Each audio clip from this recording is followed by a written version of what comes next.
자, 먼저 그 감독님하고 주민들 인사부터 먼저 할까요? 안녕하세요. 그녀의 취미생활 감독 한현민입니다. 오늘 이렇게 개봉일을 또 특별히 여기 아트라인에 이렇게 응원해 주시고 찾아주셔서 너무 감사드립니다. 안녕하세요. 저는 그녀의 취미생활에서 정인 역을 맡은 정혜서라고 합니다. 반갑습니다.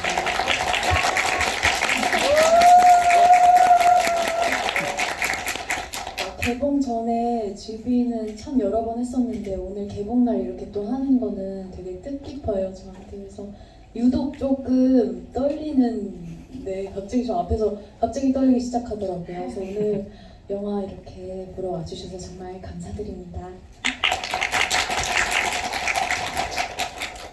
네, 안녕하세요. 그녀의 취미생활에서 혜정 역할을 맡은 김혜나입니다. 반갑습니다. 감사합니다. 안 해주셨으면 피곤해야겠어요. 네. 저 여기 개인적으로 엄청 좋아하는 극장이거든요. 영화 보고 나면 창밖도 보이고 테라스도 너무 예쁜 곳이어가지고 자주 왔었는데 여기서 상영날 이렇게 GV를 하게 돼서 너무 행복하고 좋습니다. 네, 감사합니다.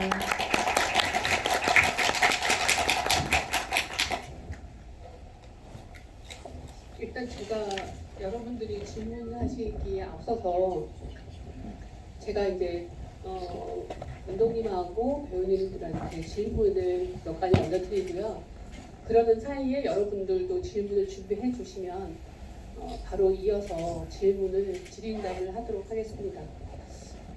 먼저 잠깐 밸런스 게임을 한번 해볼까 하는데요.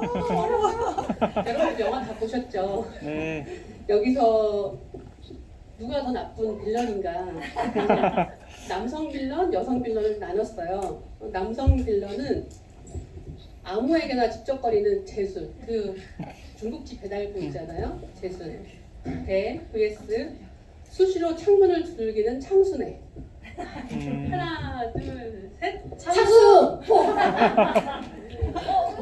왜? 선배님은 왜 얘기해볼까요? 제 수위는 굉장히 처리하기가 쉬웠습니다. 창수 아저씨는 어른이기도 하고 약간 이렇게 명확한 물증도 없고 저는 이렇게 뭐라고 할 수도 없어서 제 입장에서는 창수 아저씨가 더 약간 뒤에서 약간 이렇게 몰래 하는 것 같아서 더 기분이 나빴어요. 재수는 차라리 앞에서 껄떡대죠. 네, 그건 차라리 나아요. 그래서 창수 아저씨는 별로. 민서는 정인이는 더 최악인 사람. 네. 저는 개인적으로 창수 아저씨한테 어릴 때부터 당한 것들이 많기 때문에 용서할 수 없습니다. 감독님이 연출하실 때 둘 중에 어떤 걸 더 빌런을 나쁜 놈으로 할까 하셨나요? 사실 둘 다 너무 나빠가지고 이 밸런스 게임에 저는 참가하지 않는 것 같습니다. 근데 보자면은 마을에서 지금 우리 해나 씨도 얘기를 했지만은 창수 아저씨가 보면은 되게 큰 마을에 나름 어떻게 보면은 정인이 어렸을 때 보면 믿고 의지할 만한 어른이었을 텐데 그래서 굉장히 뭔가 의지하면서 마을에서 좀 지낼 수 있겠다 생각했지만 그거에 배신감을 준 나쁜 어른이잖아요. 그래서 또 보자면 갑자기 오면 창수 아저씨가 되게 더 나쁘게 느껴지긴 하네요. 근데 저도 약간 원작자 입장에서 생각해보면 창순애는 그 마을에 오랫동안 살고 있던 사람이고 할머니부터 봐오던 사람이기 때문에 어쩌면 그러기 때문에 더 나쁜 사람이지 않을까. 재수는 그 중국집 배달부야 거기 뜨내기처럼 왔다 가고 이런 인물인데 그 마을 사람 중에서 오래오래 있으면서 계속 그러니까 사실 또 어른이니까 그 관계들 때문에 겉으로 드러나는 관계 때문에 차마 마다를 하지 못하는 부분도 있잖아요. 그래서 저는 보이는 악보다 보이지 않는 악이 훨씬 더 무섭지 않나라는 생각을 좀 하거든요. 그러면 이번에는 여성 빌런으로 한번 가볼게요. 네. 동네 아줌마들 참 가슴을 후비는 말 많이 하죠. 저도 명절 때만 되면 저희 집이 사실 여기서 약간 그 비하인드 말씀드리자면 이 영화 배경 같진 않지만 저희 집 시골집에 가면 저희 바로 옆집에 캄보디아에서 시집온 며느리가 살고 있고요. 그 아들이 이제 그 농사를 지으면 어머니가 천안시장으로 나가서 이렇게 그 장사를 하는 그런 가게도 있고, 저도 이제 부녀회장님도 알고 뭐 이러거든요. 근데 저는 저희 부모님이 사니까 어쩌다 한번 가고 한 2, 3일 정도 있다가 오고 하니까 잘 모르는데, 그 2, 3일도 되게 불편한 게 뭐가 있냐면 정말 불쑥 들어와요. 근데 우리 엄마 아버지한테 그 일이 있어서 오신 분이니까 뭐라 말은 못하지만, 그럼 제가 거실에 있다가 급하게 제 방으로 들어가고 이러거든요. 그러니까 이게 되게 불편하더라고요. 이제 그 여성 빌런에 대해서 좀 질문을 해보자면, 홍자반 갖고 와서 돈 빌려달라고 하는 부정회장대, 냉장고 열고 줬던 반찬 가져가면서 내 떡볶이 뒤집어 엎는 동이할매. 하나, 둘, 셋. 동일! 여자. 내 목소리가 너무 컸나? 얘기해볼까요? 왜 그런지? 일단 그래도 동의하면 일단 지금 치매에 걸리셨고, 그렇다 쳐도 부녀 회장님은 사실 그때 정인이가 확 터지는 포인트이기도 하잖아요. 참다 이제 정말 한계까지 다다랐는데 돈까지 빌려달라고 하니까 정인이 입장에선 진짜 화가 쏟쳤을 것 같아요. 그래서 저는 분노하죠. 저는 분열장하고 싸워서 이겼어요. 네, 영화 속에서. 그래서 분열장은 괜찮고요. 동열매는 왜 아니 뭐 남의 집에 와서 이렇게 남의 거 훔쳐가고 도와주지도 않으면서 잔소리하고, 참 진짜 선배님 연기를 너무 잘하셔가지고 보면서 저도 화가 났거든요. 그러니까 어떻게 보면 정인이 할머니가 아플 때 마을 사람들이 어쨌건 조금씩은 도와줬을 텐데, 그 할머니는 한 개도 안 도와줬을 것 같은 느낌인 거죠, 영화를 보면. 그래서 네, 전 동의할매. 네. 근데 지금 사실 이러면 농촌이 너무 무섭다라고 하시는데, 여기 나온 사람 빼고는 다 착한 사람들인 거예요. 맞아요. 네. 그 베트남에서 온 며느리도 사실은 그 최약체 정인에게 그래도 말동무도 해주고 뭔가 같이 응원도 해주고, 여러분 사실 지금 같이 못 봐서 제가 그 장면은 빵 터졌는지 모르겠는데, 나 같으면 막걸리도 쌌다 막 이런 거 같이 우셨나요? 맞아요. 좀 그렇게 동조하는 사람이 있으니까 조금 약간 위안도 되고, 그래서 친구 같은 느낌이 있었을 거라는 생각이 들거든요.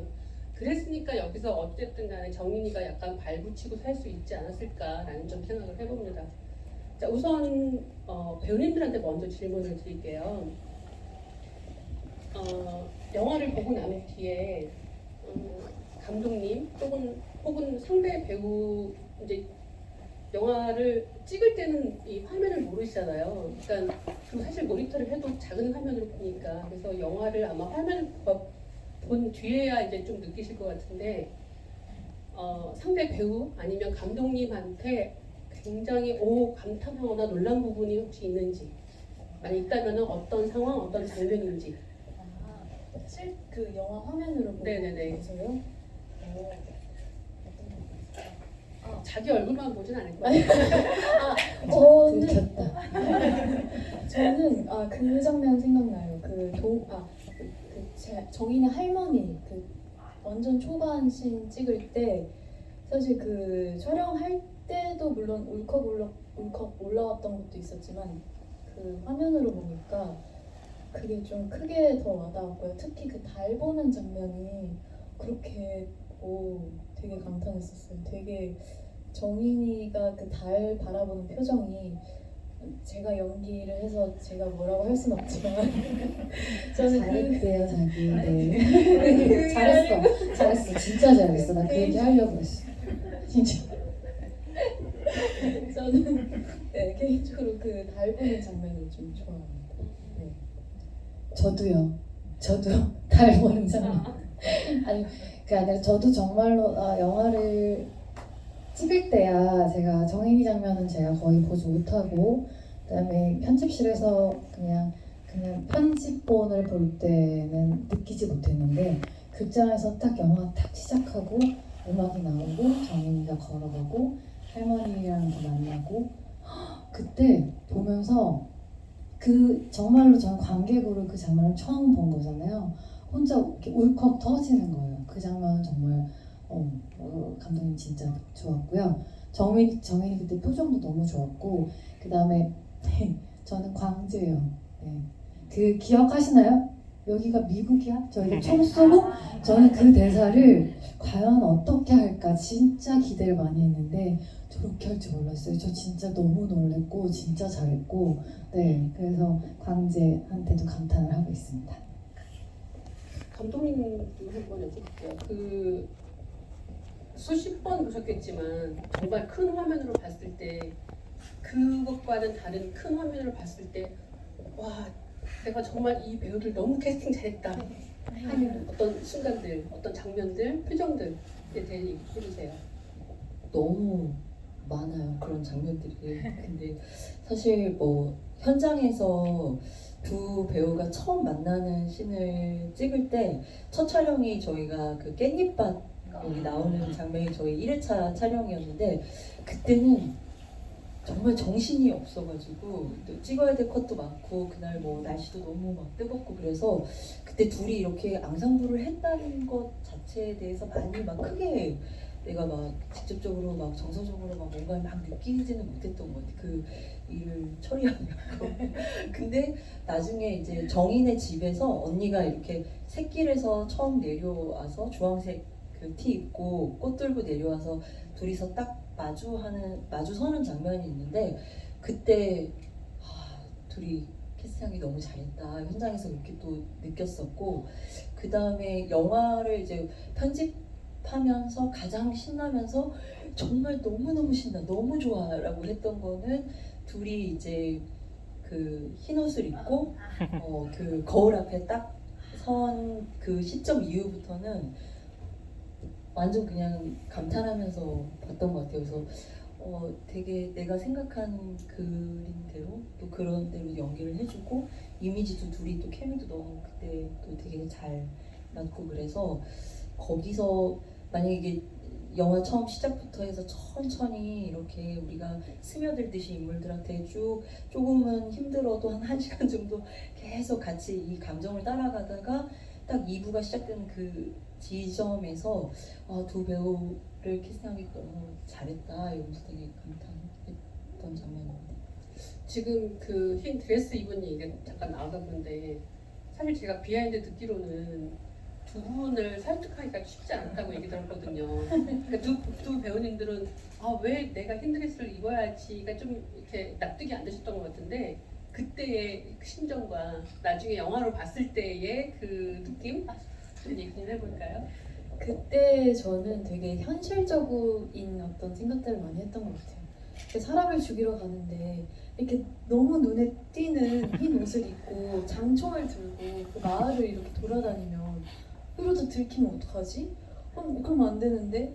약간 그런 생각들이 가장 컸던 것 같은데 그래서 이제 선배님이랑 저랑 흰 옷으로 아니 자 그거 왜 자꾸 빼먹어? 흰 옷 입고 이렇게 저는 어떡하지 생각하고 있는데 정인이가 계속 거울 보면서 그 거울 있잖아요. 선배님 근데요 이거 좀 이상하지 않아요? 그게 시작이었어요. 저는 그냥 저 혼자 그런 줄 알았어요 진짜로. 근데 너무 소복이고 이거 어떡하지 이러는데 이상하지 않아요? 그치? 약간 저도 동조하면서 감독님한테 여쭤보러 가자 이렇게 해서 감독님한테 갔거든요. 근데 감독님이 뭐라고 한 30분 정도를 말씀해 주셨는데 사실 뭐라고 하셨는지 기억은 안 나요. 근데 영화를 보니까 이 옷 아니면 안 됐겠다. 이 흰 드레스, 파자마 같은 옷이 아니었으면 이 영화의 엔딩이 이렇게 멋있지 않았겠다라는 생각이 들더라고요. 그때 감독님이 저희를 설득하실 때 해주셨던 근데 사실 감독님도 기억 안 난대요. 네. 아니 그러니까 의미는 전달하기 위해서 어떻게든 입혀야 돼 반드시 입혀야 돼 그렇게 생각을 했는데 이것도 너무 착해가지고 이상하다 그래서 안 입고 나타난 게 아니라 다 입고 와서는 저희가 이걸 왜 입어야 되죠? 라고 물어봐서 근데 그때 제가 그날 그러니까 그 촬영해야 될 컷들이 컷이 넘었어요. 그리고 저희는 카메라가 한 대고 너무 바쁜 그막 총각을 다투는 그런 시간이었는데 30분을 그 정인의 집 그 마루에서 얘기를 했던 것 같아요. 그래서 그때 얘기했던 거는 딱 그 말에 설득 당하는 눈빛을 내가 보기는 했었지.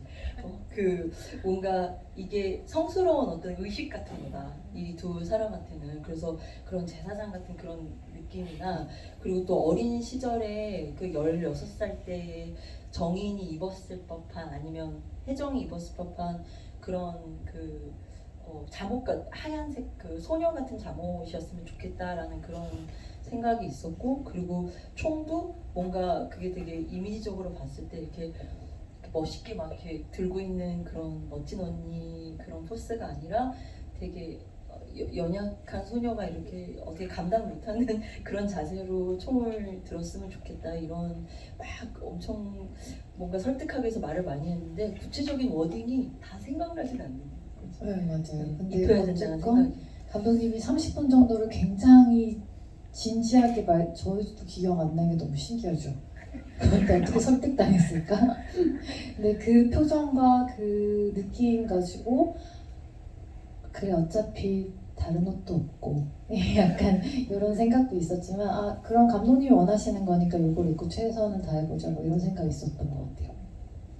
그래서 너무 잘 됐던 게 이 그 흰 드레스를 입은 덕분에 되게 유럽 영화 같다는 얘기도 많이 들었고 그리고 또 그 둘이서 했던 그 행위 자체에 대해서 사람들이 이게 환타지인가 아니면 현실인가 이게 해서 아사무사하지만 뭔가 이 둘의 어떤 결연함 이런 것들이 좀 그 드레스에서 느껴지더라고요. 그래서 저는 감독님이 참 설득하길 잘했다 이렇게 좀 생각을 합니다.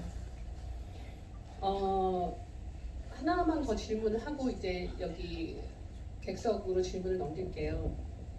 배우님들이 지금 이 맨 처음에 캐스팅 되시고 나서는 사실은 이제 뭐 연구를 하지 캐릭터가 완전히 체화되진 않잖아요. 몰입이 되진 않는데 내가 딱 이 캐릭터하고 완전히 몰입이 된 지금 촬영을 하시면서 몰입이 된 장면이 어떤 장면인지 내가 정희성가 아니고 완전히 정인이 됐던 어떤 장면들 아니면 해나가 완전 됐던 어떤 장면들 어떤 게 있을까요? 저는 그 응급실 병원에서 창수 아저씨한테 이제 정인이가 막 토해내듯이 막 배설해내듯이 막 말하는 장면 있잖아요. 그 장면 진짜 신기하게 정말 순식간에 그 말을 뱉으면서도 되게 많이 아팠거든요. 근데 아프면서 이때까지 쌓아왔던 모든 것들을 정말 그냥 다 속 시원하게 토해내는 어떤 그런 느낌이 들었었어요. 그래서 개인적으로 촬영 끝나고도 되게 여운이 길게 남았던 장면이었고 되게 신기한 게 그 딱 촬영을 할 때 조금 와이드한 앵글에서 시작을 했잖아요. 근데 그게 거의 한 컷 만에 다 했었던 거죠. 이게 서서히 제 감정도 뭔가 이렇게 올라오면서 카메라가 서서히 다가오는데 그게 이제 화면으로 보니까 그 감정들이 그래도 그때 당시 제가 이제 생각을 하고 연기를 했던 게 잘 나온 것 같아서 개인적으로 저는 그 장면 좋아합니다. 네. 저는 혜정이라는 역할이 이렇게 말하겠다라고 딱 느껴진 때가 이제 처음 정인 혹시 여기 근처에 배달되는 음식점 있나요? 했을 때 그거 왜 나한테 물어? 아줌마 그러잖아요. 그 다음 대사 네, 딱 그걸 뱉으면서 아 혜정이는 이렇게 말을 하겠다 이런 톤을 가지고 라는 생각을 했고요. 그 다음에 진짜 혜정으로서 아니면 혜정이었는지 해나였는지 모르겠지만 그 정인이 등 상처 물놀이하고 즐거운 한때를 보내고 나서 정인이의 아픔을 딱 보여줬을 때 영화에는 아니지만 그 딱 처음 그 등을 보고 연기를 하는데 제가 정말 감정을 주체할 수 없을 정도로 눈물이 엄청나게 났었어요. 그 상처를 보면서 이 여자가 가진 아픔이 저한테는 진짜 크게 다가왔던 것 같아요. 그래서 감독님 미안해요 너무 많이 울었어요 여기는 이렇게 울면 안 되는데 이러면서 이제 울음을 조금 진정시키고 그랬음에도 불구하고 이게 계속 보니까 이게 계속 안 되는 거예요. 그걸 꾹꾹 누르면서 이제 연기를 했던 그 장면이 제일 혜정이가 가지고 있는 제일 큰 아픔 부분 뭐 이런 걸 보여준 게 아닐까 이런 생각이 들어요. 오늘 개봉일이니까 제가 비하인드를 이제까지 안 한 걸 얘기하자면 그 여기 온 장면을 얘기하니까 그 이 장면 찍을 때 해나 배우가 어쨌든 되게 많이 울고 그래서 모니터 앞에서 나도 울었어. 그래서 막 울고 그 울면서도 여기서는 울면 안 되는데 여기서는 절대 울면 안 되는데 해서 막 해나한테 가서 막 여기서 진짜 울면 안 돼요. 여기 맞아요. 울면 안 되는데. 울면 안 되는 거야. 그래서 막 근데 꾹 참고 얘기해야 돼. 그때 정혜기는 그때 저는 얼굴이 안 나왔던 앵글이거든요. 근데 선배님이 앞에서 너무 슬프게 우니까 저도 같이 막 대사가 목이 메어서 안 나오는 거예요. 맞아. 그때 많이 울었어요. 제가 현장에서 2번 울었는데 한 번이 이제 이거고 첫 번째 이건 2번째 운 거고 첫 번째 울었을 때는 정인이 이제 멍분장을 하고 나온 거예요. 근데 여기 영화에서는 가장 후반부에 나오는데 이렇게 흐엉이 이렇게 멍크림 발라주는 장면이 저희가 좀 초반에 찍었는데 그 해질 역에 이렇게 딱 찍는데 뭐 이서 배우는 아무렇지 않게 이렇게 분장하고 이렇게 감독님 뭐 어떻게 찍으면 될까요? 그래서 이렇게 오는데 멍분장을 딱 보는데 가슴이 무너지는 거야. 너무 아픈 거예요. 근데 그 현장에 있던 그 다른 분장팀이나 막 이런 분들도 감독님 멍 너무 심하지 않아요? 너무 아프게 맞은 거 아니에요? 막 분장팀에서 이렇게 얘기하는데 그래서 막 너무 슬퍼하면서 좀 더 진하게 해주세요. 좀 더 진하게 해주세요. 막 이러고 그리고 흐엉 그 연기를 했던 김강은 배우가 먼저 울어가지고 딱 그냥 분장 그 현장에 오자마자 보고 바로 울고 그거 보고 제가 울고 계속 막 눈물을 닦으면서 지금 울 때가 아니고 해가 지고 있는데 빨리 찍어야 돼 이러면서 또 했던 그래서 제가 현장에서 2번 운 게 정인이의 상처 이 2개. 전혀 몰랐어요. 왜냐면 전 제 얼굴을 보지를 못하니까 하나도 안 아픈데. 또 이제 씩씩한 모습이라서 빨리 닦고 가서 이렇게 얘기하는 거. 네. 확실히 비하인드를 들으니까 정말 재밌는 것 같아요. 자 이제 관객 여러분들이 영화를 보시고 나서 궁금하신 점들 질문해볼까요? 저 오늘 영화 처음 보고 갑자기 질문이 들어서 근데 아까 밸런스 게임에 마을 사람들이 빌런이라고 이렇게 하셨잖아요. 근데 제가 오늘 처음 본 느낌으로는 혜정이도 어떻게 보면 구원자이자 빌런이라고 생각할 수도 있거든요. 왜냐면 은근히 부추기기도 하고 그리고 괜찮아 꿈을 꾸고 있는 거야 이러면서 정말 실행을 거의 가스라이팅하는 수준으로 하더라고요. 그래서 그 정인이에게 혜정이는 어떤 의미인지 그 감독님의 좀 생각을 듣고 있어요. 네, 맞아요. 그 거울 장면 보면은 그 가스라이팅 할 때 가장 또 누군가한테 최면을 걸 때 보면 상대방의 이름을 계속 부르거든요. 네, 그래서 보면은 저희가 좀 그런 장면을 제가 생각해서 넣은 것 중에 하나가 그 정인아 계속 부르고 괜찮아 정인아 괜찮을 거야 정인아 꿈을 꾸고 있는 거야 정인아 할 수 있어 약간 이런 식으로 하면서 이름을 계속 부르면서 어떻게 보면은 가스라이팅인데 정인이 입장에서는 그게 뭔가 내가 더 안에 가지고 있던 그런 복수의 씨앗 같은 거를 막 이렇게 끄집어낼 수 있게끔 해주는 긍정적인 에너지의 막 그런 가스라이팅일 수 있고 또 다른 시점에서 또 보면은 또 굉장히 그런 그 부도덕한 어떤 사적 복수를 뭔가 정당화시키려고 하는 언니의 그런 어떤 가스라이팅일 수 있다 이렇게 볼 수도 있을 것 같아요. 그래서 저는 혜정이라는 캐릭터가 좀 관객들이 봤을 때 되게 너무 착하고 뭐 되게 막 도덕적이고 뭐 엄청 뭐 언니가 의지가 되고 정의롭고 뭐 이런 캐릭터이기보다는 되게 좀 이렇게 입체화시키는 과정 안에서 언니가 되게 위험하게 느껴졌으면 좋겠고 또 이 언니가 정인을 막 도와주는 사람처럼 보였으면 좋겠고 그래서 관객들이 막 실제로 혜정이라는 캐릭터한테 막 이렇게 놀아놨으면 좋겠다. 저 언니가 저 돈을 훔치려고 하는 건가? 보니까 아니네? 막 걱정을 해주네? 뭐 그러다가 저 돈을 그럼 이제 마지막에 갈 때 누가 또 어느 지부에서 어느 관객분이 그러시더라고요.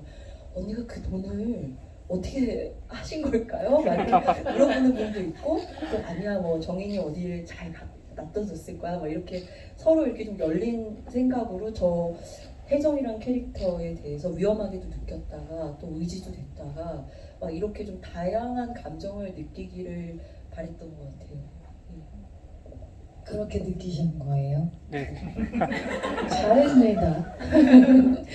근데 진짜로 영화 찍으면서 혜정 처음 나왔잖아 이 질문이. 저도 생각을 잠깐 했었거든요. 혜정이가 엄청 정인이한테 복수하라고 넌 해도 된다고 괜찮다고 자꾸 이렇게 가스라이팅을 하네 이 생각을 했었거든요.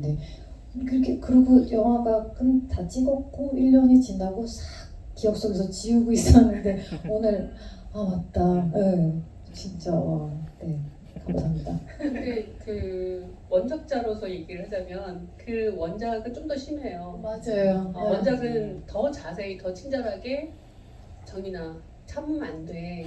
답을 더 그냥 알려주죠. 알려주거든요. 그리고 방법을. 이제 사실 제가 이제 이 작품을 보면서 영화를 보면 되게 만족스러웠던 부분은 뭐냐면 제가 쓰지 않았던 부분이 있으니까 되게 저는 새로운 작품처럼 느껴지는 거예요. 광주의 이야기. 근데 그 원작은 마지막 장면이 이렇게 나와요. 이제 정인이 마을 사람들이 남편에게 소식을 전해서 남편이 돌아온다는 얘기를 듣고 이제 어떡하지 언니라고 얘기를 했을 때 혜정이 그러는 거예요. 자, 정인아 이제 우리 보험에 대해서 알아볼까? 이렇게 얘기하거든요. 그러니까 이제 남편이 오면 이제 보험살인이 벌어지겠구나. 그러니까 사실 그게 이제 2부예요. 그래서 맨 처음에는 이걸 장편으로 옮기자는 얘기를 들었을 때 그러면 후반부에 보험살인하는 두 여자가 어떻게 정인 남편을 보험살인하니까 그 얘기를 써볼까라고 생각했었거든요. 근데 다행히 그런 수고를 안 하고 이렇게 멋진 작품으로 나와서 관계를 잘 처리했죠. 네. 자, 다른 질문 받아볼까요? 네.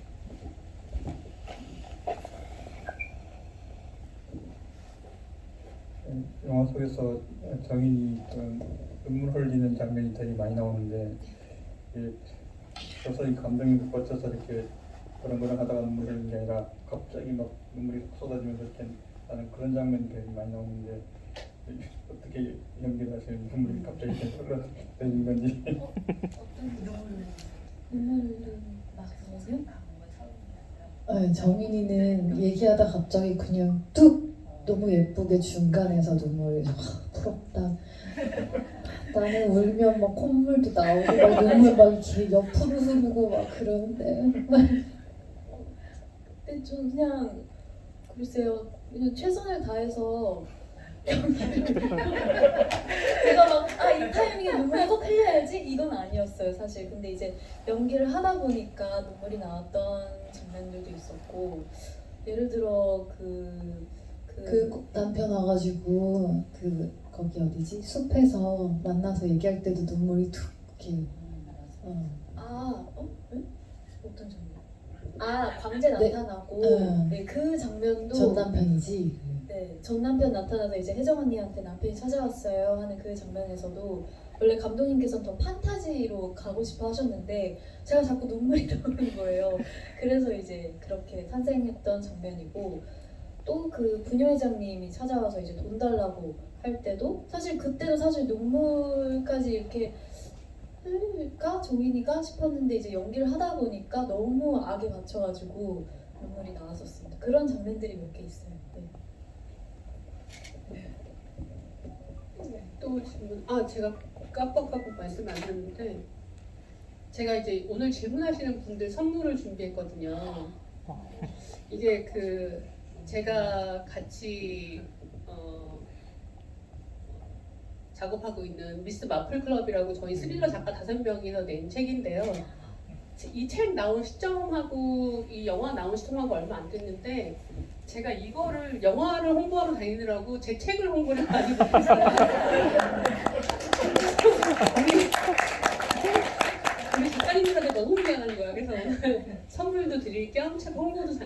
할게요. 사실 여기 미스 마플 클럽은 그 스릴러를 쓰는 여성 작가 5명이서 만든 모임이에요. 그래서 여기서 첫 번째 앤솔로지를 냈는데 저희가 그러다 보니까 저희 특색이 있어서 첫 번째는 여성 빌런이 주인공인 단편들만 5편을 모았어요. 근데 되게 그래서 아마 읽어보시면 되게 재밌을 거예요. 그리고 제가 이걸 가지고 오면서 딱 든 생각이 뭐냐면 제가 쓴 작품 속에 여기도 할머니하고 손녀가 나오거든요. 할머니가 독극물을 키워요. 그래서 나의 세계는 왜 이렇지? 라는 생각을 좀 했습니다. 그래서 지금부터 질문하시는 분 2분에게 제가 이 책을 제가 이렇게 사인도 해왔거든요. 선물을 드릴 테니까 지금 또 질문을 해주세요. 질문이요. 장난이야. 네, 저기. 네.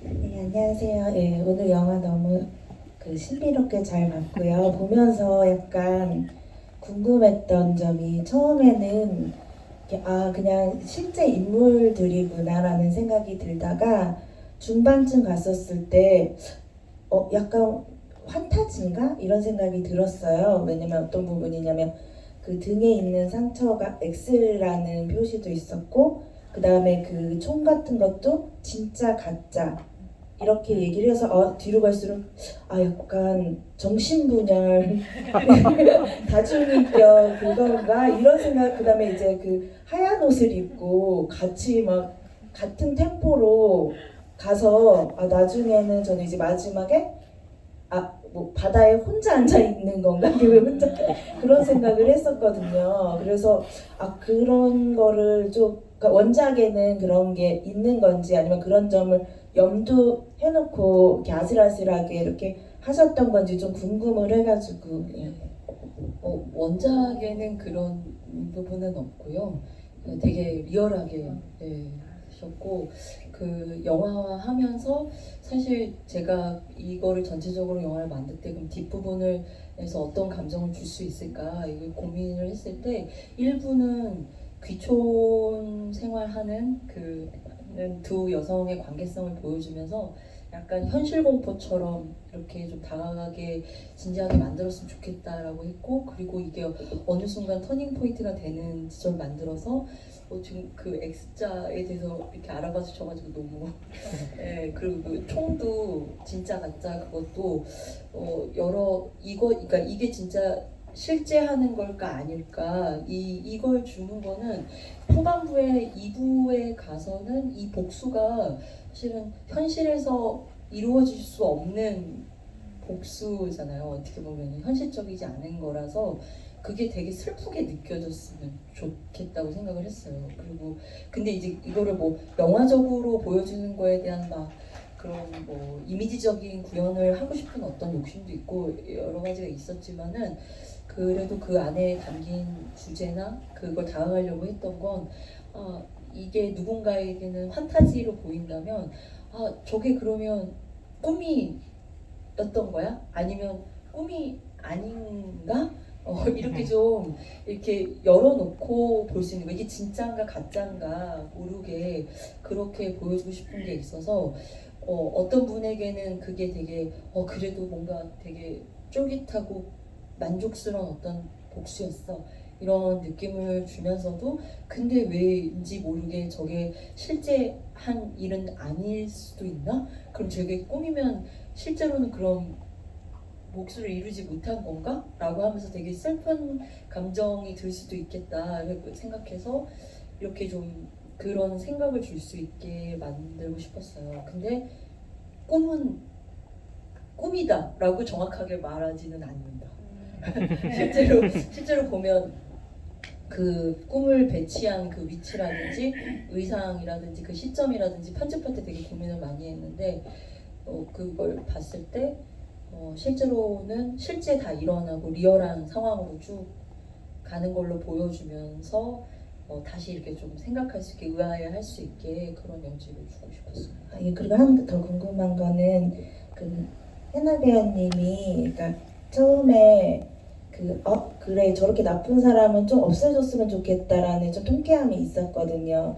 그러다가 중간쯤에는 그 마을에 집에 들어가면서 이렇게 도둑질을 하잖아요. 그러니까 그런 걸 보면서 이렇게 나쁜 사람인가 이렇게 마음이 들더라고요. 그런 씬을 넣은 이유는 제가 며칠 전에 인스타 DM을 받았는데 어떤 관객분이 그걸 모르겠어가지고 지금 해나가 왜 혜정이랑 캐릭터를 이렇게 막 훔치고 다녔는지 그거 너무 궁금해서 잠이 안 온다는 거예요. 그래서 막 DM으로 답을 해드렸거든요.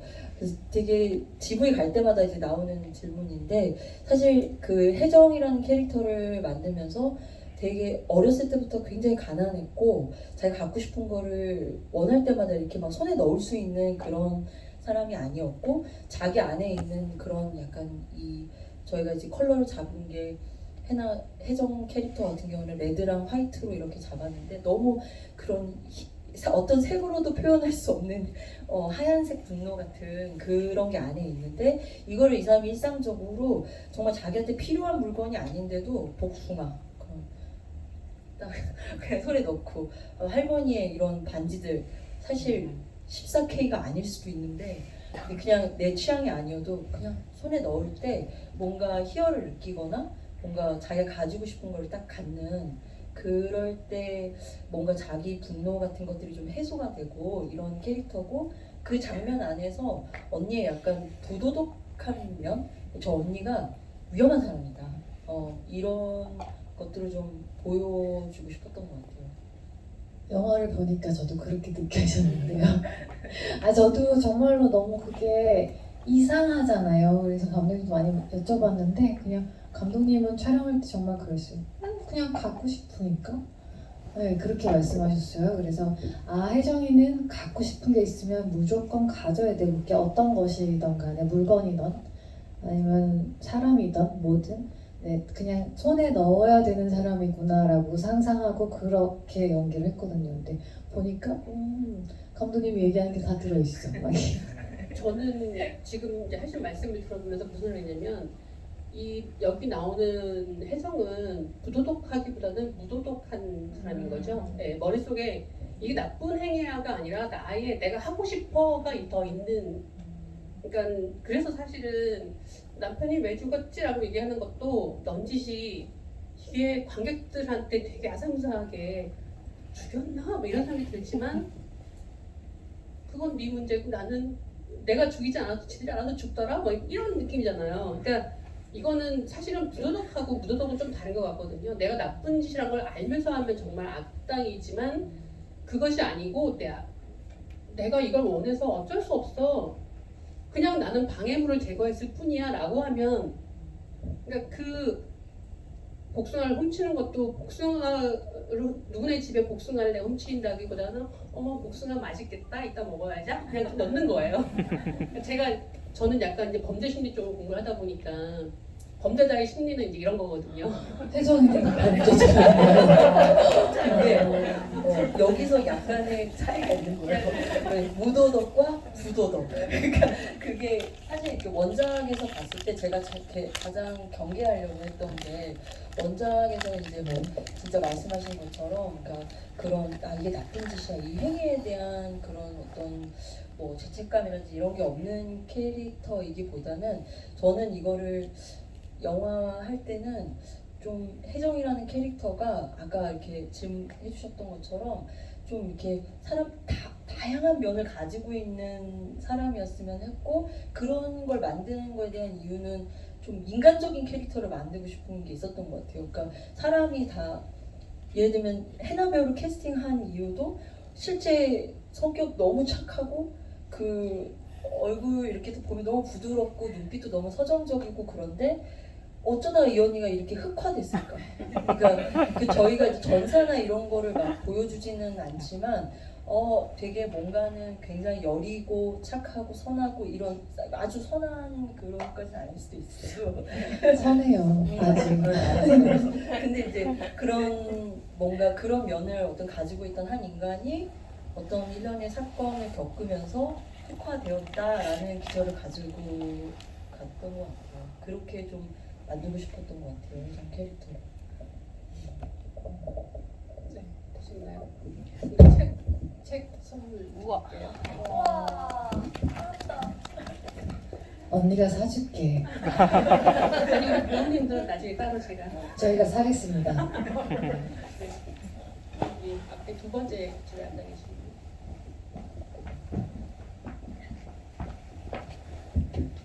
제가 좀 원작을 교보문고에 찾아봤는데 오디오북밖에 없네요.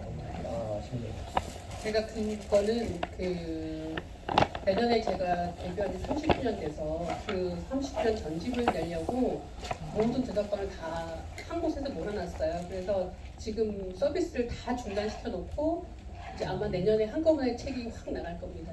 그래서 지금 아마 구하시려면 힘드시고 저한테 여쭤본 분이 있는데 중고 알라딘 중고나라에 가시면 미스테리아 7호로가 있어요. 거기에 7호 거기에 그녀의 취미생활이 수록이 되어 있습니다. 네. 참고하겠습니다.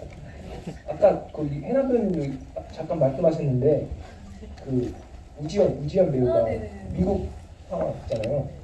그럼 그게 아마 원작에는 없는데 좀 그 상황도 상황인데 총이 너무 미국 총 아닌가 이게 은행만도도 쓰는 총 같잖아요.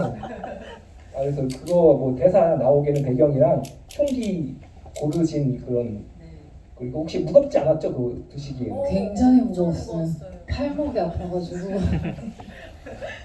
그 진짜 춤이더라고요. 장난감 아니고. 아니 장난감. 저기서 놀리는 게 제일 재밌어요. 진짜 총처럼 리얼한. 여기가 미국이야 대사 나온 게 저희 지금 질문하신 분 옆자리에 앉아 계신 분이 저랑 공동 각본가 이용현 작가님이세요. 네. 근데 이용현 작가님이 이제 제가 이걸 총으로 그러니까 서로 이제 주고받으면서 그 읽고 쓰시고 제가 이거 막 들으면서 그 장면에 총이 등장을 하니까 작가님이 그럼 이걸 받아서 이 장면에 대사를 넣으신 거예요. 광재 대사를 여기가 미국이야? 그러니까 저한테 하는 말처럼 여기가 미국이야 이러면서 넣으셨는데 사실 그게 되게 고민을 많이 했던 장면이에요. 이게 토네 매너 끝에 후반부에 이게 토네 매너 맞을까? 그래서 사람들 웃으면 어떡하지? 굉장히 고민을 많이 했는데 뭔가 작가님과의 그 어떤 이런 공동 작업을 하는 데 있어서 그 흔적을 남기고 싶은 저의 욕망이 일단 첫 번째로 있었고 그리고 그 여기가 미국이야라는 그 대사 자체가 실제로 관객들이 할 것 같은 생각이어가지고 이게 또 우리 작가님의 어떤 또 즉각적인 어떤 또 리액션이니까 이게 또 관객들도 그렇게 생각할 수 있겠다 해서 그렇게 넣었고 이걸 어떤 톤으로 하면 좋고 너무 장난스러운 톤은 아니었으면 좋겠다라고 우지연 배우에게 그렇게 디렉션을 줬었어요. 근데 그걸 너무 진짜 혜나 배우가 말한 것처럼 현장에서 너무 잘해줘가지고 이렇게 나왔고 그다음에 총 같은 경우에는 오늘 또 개봉일이니까 또 있어요? 얘기하자면 저희가 어쨌든 예산이 굉장히 적어요. 되게 작은 예산인데 그 총을 빌리는 그러니까 총을 소품으로 준비하는 게 너무 끝까지 어려웠어요. 그 총기를 구하는 게 너무 비싸기도 했고 막 이렇게 했는데 특효 에이스 전건익 대표님이라고 계시거든요. 되게 큰 영화들 막 헌트도 하시고 막 되게 큰 작품 하신 그 특수효과 그 회사 대표님께서 총이 필요하냐? 회사 사무실에 총이 세 자루가 있다. 그래서 디자인은 내가 이렇게 선택하게끔 이렇게 할 수는 없는데 근데 가져가서 보겠냐 했는데 주시면 써야 되는 그런 상황이었어요. 그래서 그 총을 이제 가져왔고 대신 이제 정말 똑같이 생긴 총이 두 자루가 있어야 되는데 그걸 좀 준비해 주실 수 있겠냐고 했는데 정말 딱 두 개 있고 하나는 다른 총이다 그렇게 말씀해 주셔서 네, 어떤 선택지가 없이 그 총을 쓸 수밖에 없는 상황이어가지고 사실 저의 개인적인 아쉬움은 그 총에 대한 디테일이라든지 좀 더 막 이렇게 더 하고 싶은 게 많았는데 네 그렇습니다.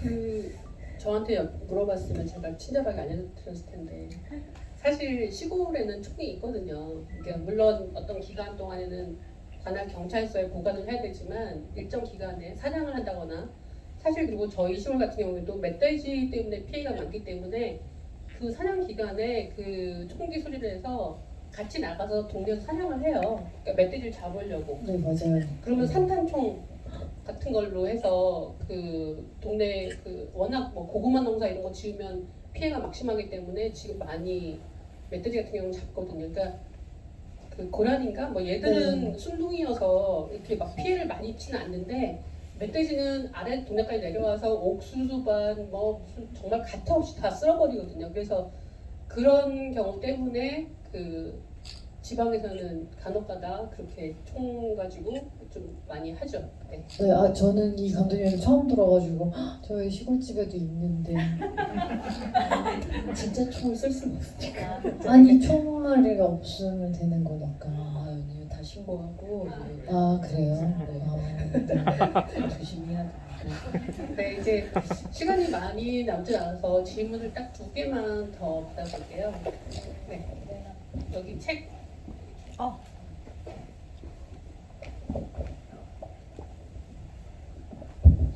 일단 영화 재밌게 잘 봤습니다. 그리고 이제 제목이 그녀의 취미생활이잖아요. 근데 그럼 이제 영화 보면서 계속 이제 정인이가 자신의 취미를 찾아가 처음에 일만 하다가 여유가 생기고 나서부터 취미를 찾는 장면이 계속 나오는데 이제 배우님 생각하기에 어떤 취미를 가졌을 것 같은지 결국에 정인가요?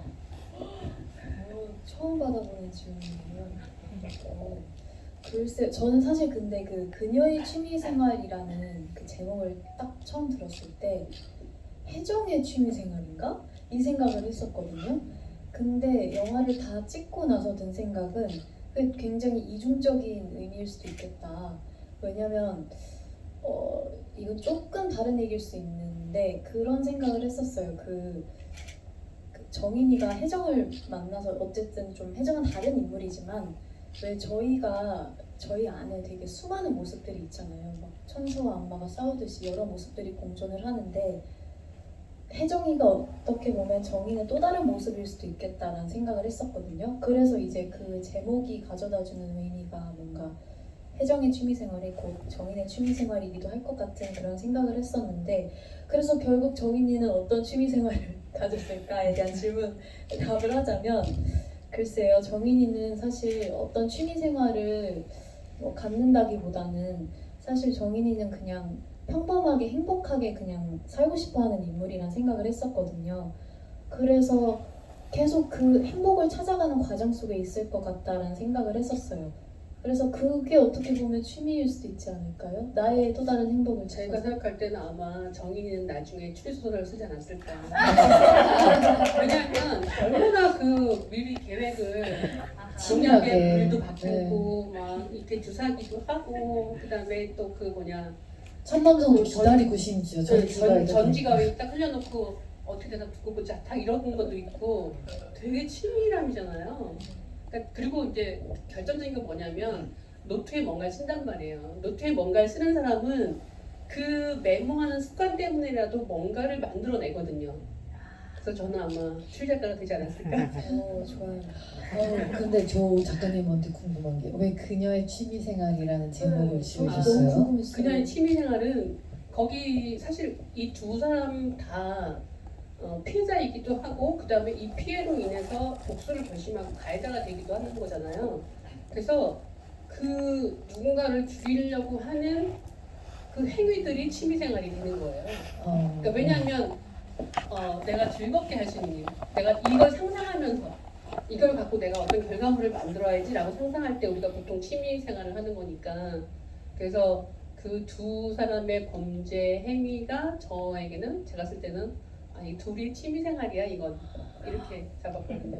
그 취미는 약간 꾸준히 해야지 그 결과에 되잖아요. 그래서 약간 그 취미를 이렇게 정인이 아주 오랜 시간 그 원작에도 잘 드러나 있는데 그런 전지가위를 이렇게 사과밭 같은 데다가 꾸준히 이렇게 네, 이렇게 던지고 언젠가는 창수 아저씨가 그러니까 이걸 확률로 이렇게 딱 재거든요. 그러니까 어딘가에는 1년 전에 내가 버려둔 전지가이도 있고 얼마 전에 있는 전지가이도 있고 언젠간 창선 씨가 왜냐면 늘 벌초 같은 건 해야 되니까 언젠가는 너가 한번 이런 거에 당할 거다. 이렇게 계속 생각을 하고 하는 거죠.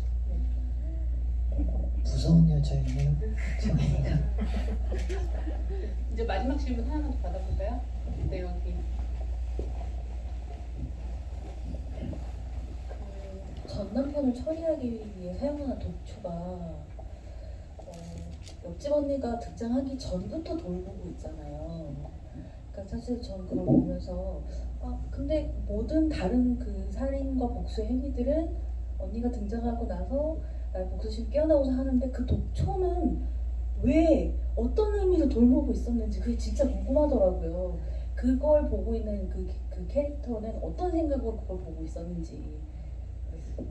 그 천남성은 어쨌든 잘못 먹으면 그게 옛날에는 사약으로도 쓰였고 기도가 막히고 막 이런데 그 예를 들면 가위를 던지는 취미 생활처럼 그 천남성을 심어놓고 그것이 이제 빨갛게 열매가 익을 때까지 그 독성이 완전하게 그 다 자랄 때까지 그거를 지켜보는 게 정인이의 취미였던 거예요. 그리고 그게 완전히 빨갛게 다 익었을 때 그걸 따서 이때 사용해야 되겠다라고 생각했죠. 처음에는 이제 그거를 이렇게 심어 놓으면서 늘 마음이 아프거나 뭔가 화가 나거나 그러면 거기 가서 그거를 이렇게 얼만큼 익었지 이렇게 보고 하는 게 그런 거를 좀 취미 생활로 두고 싶어서 언니가 등장하기 전부터 키우고 있었다 이렇게.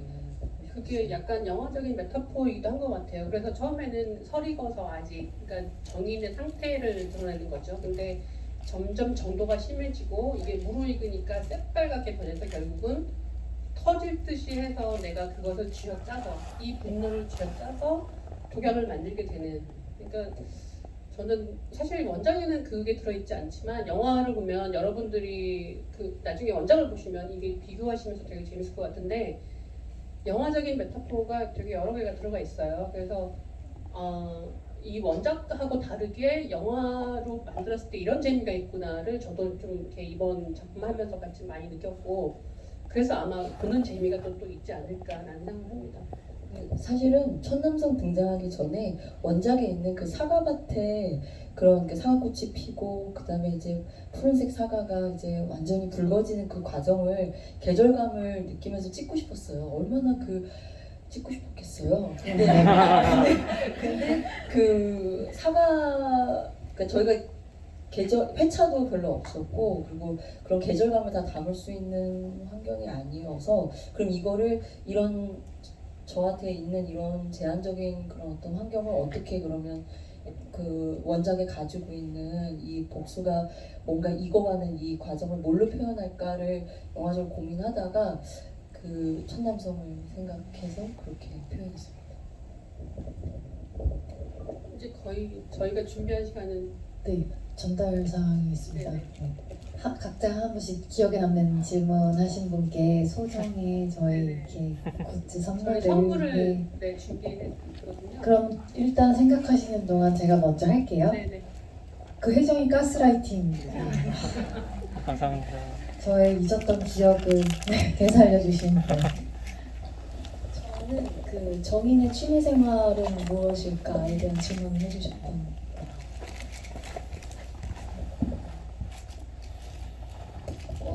저는 방금 그 천남성에 대한 질문을 해주신 맞아요.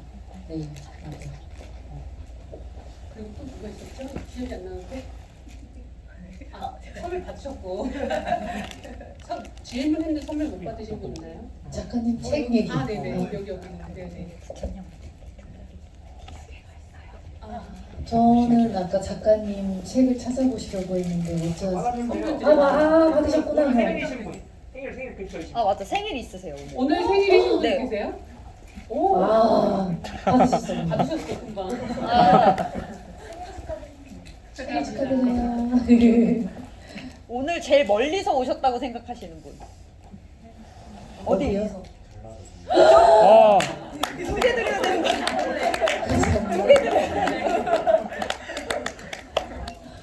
그러면 용현 작가님 하나 골라주시면 안 돼요? 이용희 작가님 불러주세요. 인상에 남는 질문. 지금 옆자리 분에게 아까 받으셨어요. 받으셨는데 2개 받으면 우리가 그냥 떠들었나 봐요. 아 정말 번호를 볼 때 번호. 지금 시간이 그래서 네네 학생들. 일단 선물부터 받아. 바꿔줘. 포스터에 보면 언니에게 배울 게 참 많은 것 같아요라는 문구가 있는데 아, 혹시 배우분들께서 이제 촬영을 하면서 서로에게 배운 점? 알게 된 점이 있나요? 와, 네. 한 번도 생각을 안 해봤네. 저는 그 정의사하는 배우한테 엄청나게 감동을 받았던 적들이 많은데 일단 현장에서 슛이 들어가면 굉장히 그 반짝반짝거리는 집중력과 빛나는 게 동시에 있는 배우더라고요. 그래서 저거는 저 나이에만 되는 건가 아니면 저 배우라서 가능한 건가 라는 그런 생각을 하면서 감탄하면서 촬영했던 적들이 많아요. 네.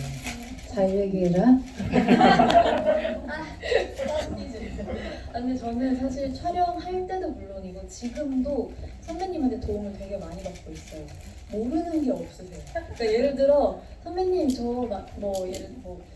이거 사고 싶은데 이런 건 어디서 사야 돼요? 그러면 이소야 이건 여기서 사야 돼 하고 정말 척척 박사님처럼 다 알려주시거든요. 그래서 얼마 전에도 제가 선배님 덕분에 아주 좋은 화장품을 알게 됐습니다.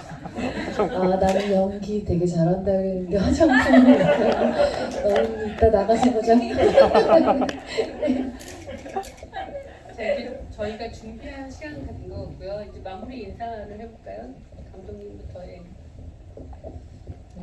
정말 영화 제가 재작년 11월에 원작을 처음 만나면서 오늘 8월 30일 이 순간이 올 거라고는 생각을 잘 못했지만 그래도 오늘을 되게 기다렸던 것 같아요. 그때랑 지금 이렇게 비교해 보면은 근데 되게 감격스럽고 또 이렇게 많이 와주셔가지고 너무너무 감사드리고요. 그리고 저희 영화 진짜 너무 지금 여러분들의 그런 어떤 응원과 격려가 되게 필요하기 때문에 좋은 입소문 부탁드리고 저희 한 좀 오랫동안 극장에서 생존할 수 있도록 많이 응원해 주십시오. 감사합니다. 저희가 영화를 딱 1년 전에 찍었어요. 작년 8월에 시작해서 딱 한 달 촬영을 하고 되게 빨리 1년 만에 영화가 나온 거잖아요. 그래서 모든 게 사실 순식간에 벌어지고 있는 일 같이 느껴져서 그저 신기할 뿐인데 저희 5,000명 관객 넘으면 슈퍼샤이 추기로 했거든요. 그 공약 꼭 지키고 싶어서 여러분 입소문 정말 많이 내주세요. 저희가 공약 실천할 수 있도록. 네, 감독님은 이미 안무를 다 외우셨습니다.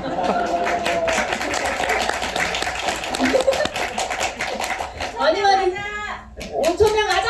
10,000명 가자!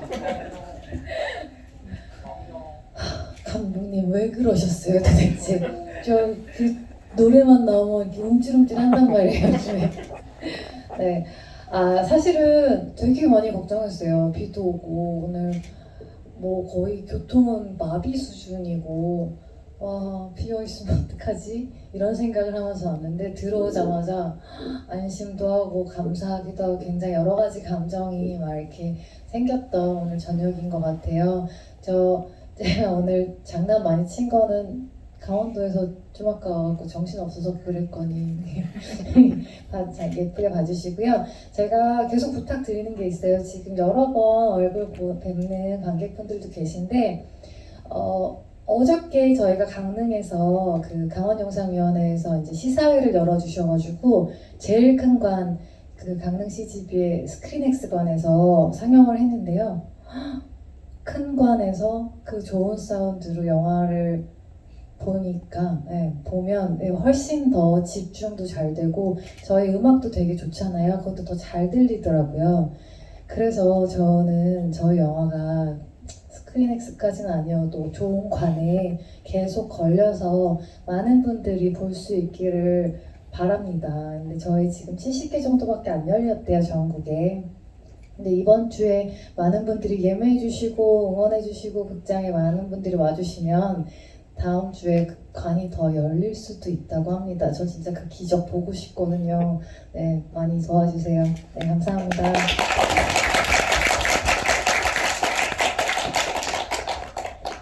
늦은 시간까지 자리해 주셔서 너무 감사드리고요. 지금 저희 배우분들하고 같이 관객 여러분 사진을 한 장 찍어도 될까요?